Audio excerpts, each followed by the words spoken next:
तो दोस्तों आज हम लोग सीखेंगे बहुलक कैसे निकाला जाता है, बहुलक कैसे ज्ञात किया जाता है। तो चलिए दोस्तों शुरुआत करते हैं बिना किसी देरी के।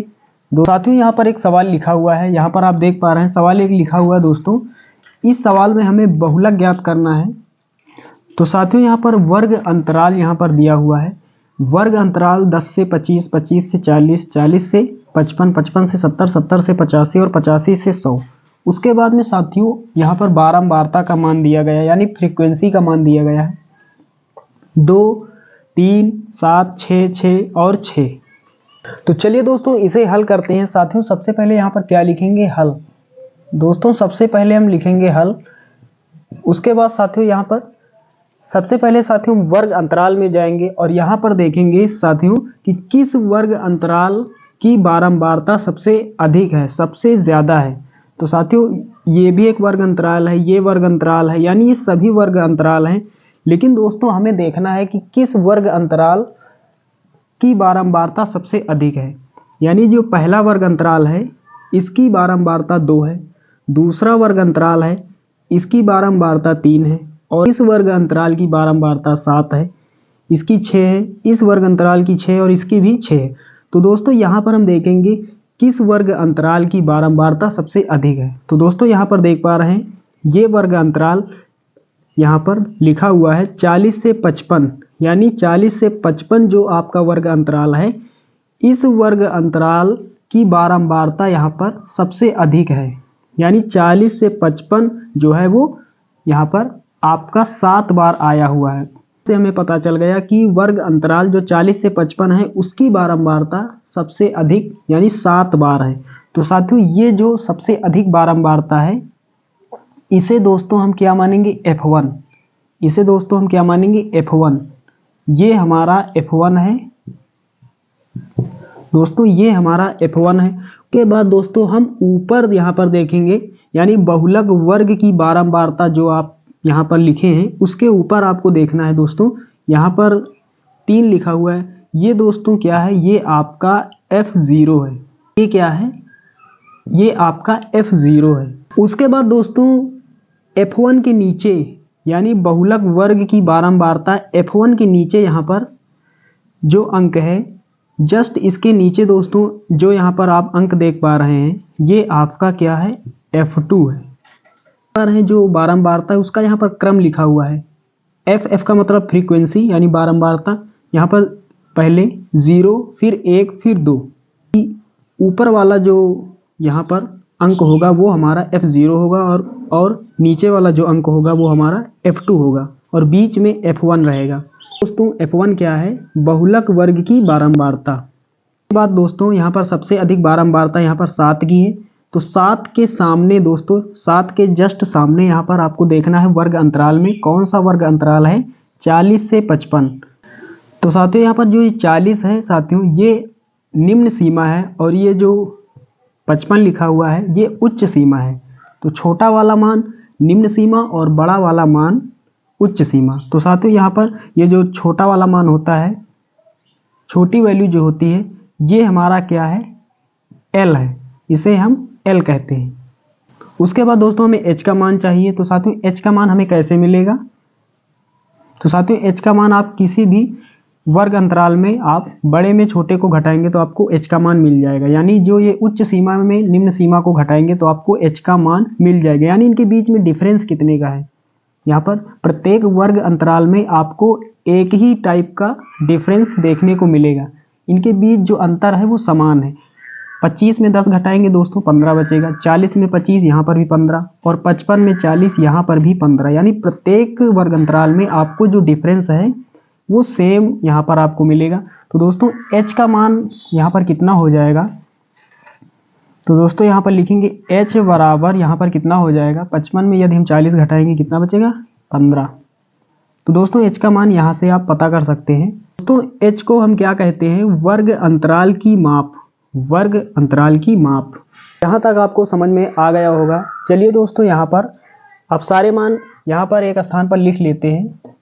तो दोस्तों यहाँ पर हमने सारा कुछ एक स्थान पर लिख दिया है। दोस्तों यहाँ से देखते हैं F1 दोस्तों क्या है, F1 वर्ग अंतराल की बारंबारता। दोस्तों क्या है, F1 क्या है, वर्ग अंतराल की बारंबारता।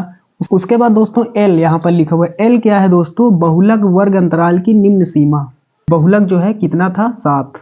7 के जस्ट सामने साथियों एक यहाँ पर आपको वर्ग अंतराल देखने को मिल रहा है। इस वर्ग अंतराल में जो छोटा मान है वो एल है, निम्न सीमा है, और जो बड़ा यहाँ पर मान है 55, ये उच्च सीमा है। तो साथियों हमें उच्च सीमा की आवश्यकता यहाँ पर नहीं पड़ती है, सिर्फ हमें एल का मान यहाँ पर चाहिए। यानी दोस्तों यहाँ पर देख पा रहे हैं F0। F0 क्या है दोस्तों? F1 को दोस्तों हम क्या कहते हैं? वर्ग अंतराल की बारंबारता। F0 यानी यहाँ पर 1 के स्थान पर 0 यहाँ पर, यानी वैल्यू यहाँ पर घट गई F की। तो दोस्तों इसे हम क्या कहेंगे? वर्ग अंतराल की पीछे की बारंबारता। पीछे की बारंबारता, वर्ग अंतराल की पीछे की बारंबारता, यानी बारंबारताएं तो ये सभी हैं, लेकिन दोस्तों ये पीछे की बारंबारता और ये F2 जो है वो आगे की बारंबारता। F1 जो है वर्ग अंतराल की बारंबारता है। F2 क्या है दोस्तों? यहाँ पर F का मान बढ़ रहा है, यानी यहाँ पर F2 हो गया। F1 के बाद F2, F का मान यहाँ पर जो है वो बढ़ रहा है, वैल्यू यहाँ पर बढ़ रही है। तो साथियों इसे हम क्या कहेंगे? वर्ग अंतराल की आगे की बारंबारता। ये आगे यहाँ पर बढ़ रहा है ना, F1 से F2 हो गया है, 1 से 2 हो गया, यानी बढ़ रहा है। तो वर्ग अंतराल की आगे की बारंबारता F2, ये आपका 6 है।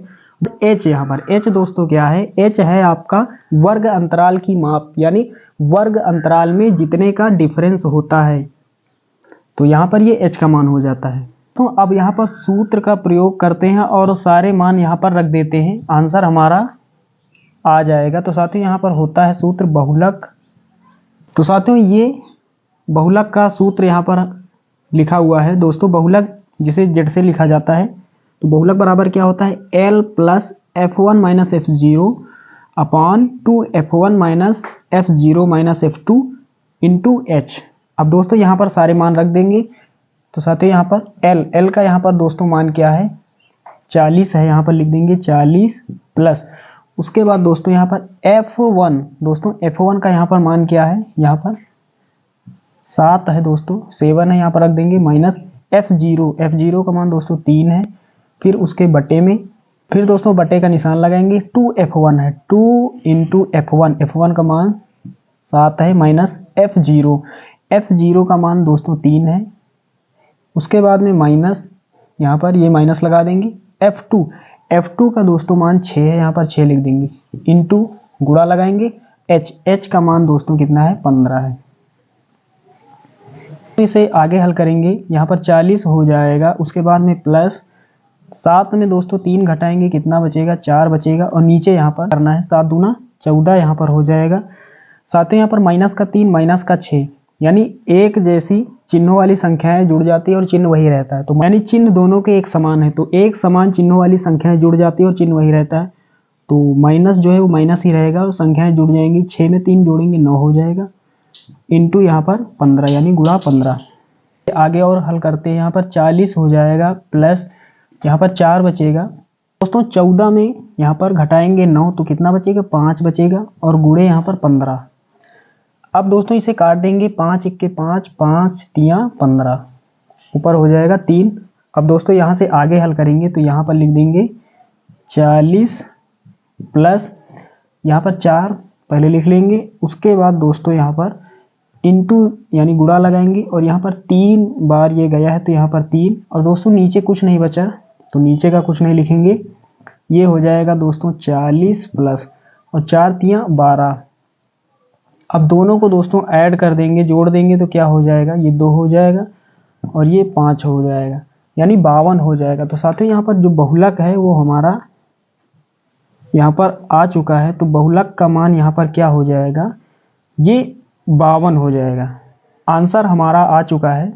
बहुलक यहाँ पर कितना हो जाएगा? 52 हो जाएगा। ये यहाँ पर इसका आंसर हो जाएगा। तो दोस्तों आशा करता हूँ कि बहुलक कैसे ज्ञात किया जाता है आपको अच्छे से समझ में आ गया होगा। चलिए दोस्तों मिलते हैं नेक्स्ट वीडियो में, तब तक के लिए जय हिंद।